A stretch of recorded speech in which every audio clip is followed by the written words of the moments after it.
Zee 24 तास एक पाऊल पुढे। कोल्हापुरामधील जयप्रभा स्टुडिओची गळचेपी करण्याचा प्रयत्न सुरू झालेला आहे। कोर्टाचे आदेश असतानाही स्टुडिओमधलं सामान हलवण्यास सुरुवात करण्यात आलेली आहे। शिवाय 4 कर्मचाऱ्यांचे राजीनामेही घेण्यात आलेले आहेत। या विरोधामध्ये शिवसेना आणि स्थानिकांनी पुन्हा आंदोलनाचा इशारा दिलाय। मराठी सिनेसृष्टीचा मानबिंदू असलेल्या जयप्रभा स्टुडिओच्या विक्रीला स्थगिती आणूनही स्टुडिओची गळचेपी काही थांबत नाहीये। कोर्टाच्या आदेशाला धाब्यावर बसवून स्टुडिओ व्यवस्थापनानं स्टुडिओतील साहित्य ऑफिस बाहेर काढण्यास सुरुवात केली होती। तसंच स्टुडिओच्या मॅनेजरसह 4 कर्मचाऱ्यांचे राजीनामेही घेतले। यासाठी स्टुडिओच्या मालक लता मंगेशकर आणि त्यांचा अकाउंटंट कोल्हापुरात आले होते। प्रभा स्टुडिओच्या विक्री संदर्भात चित्रपट महामंडळ आणि कोल्हापूरच्या तमाम जनतेनं न्यायालयाचा दरवाजा ठोठावला आहे। न्यायालयात ही सुरू आहे केस।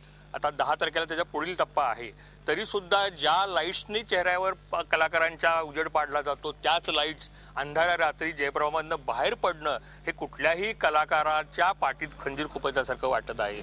स्टुडिओतील सामान हलवल्याची माहिती स्थानिक सिनेप्रेमींना कळताच त्यांनी स्टुडिओकडे धाव घेतली। तसंच स्टुडिओतून सामान बाहेर घेऊन जाणारे 2 ट्रकही अडवले।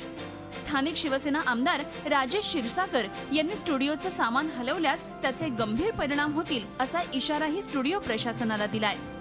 हा कोर्टाचा निर्णय आहे की 9 तारखेपर्यंत ही परिस्थिती जैसे ठेवली पाहिजे।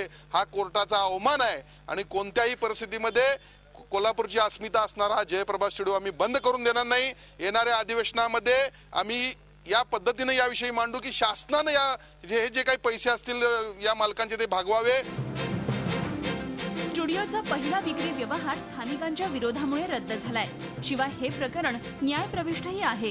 असं असतानाही कोर्टाच्या आदेशाविरोधात स्टुडिओची गळचेपी करण्याचा प्रयत्न कोल्हापूरकरांनी पुन्हा एकदा हाणून पाडलाय। झी 24 ताससाठी कोल्हापूरहून प्रताप नाईकसह ब्युरो रिपोर्ट, मुंबई। झी 24 तास एक पाऊल पुढे।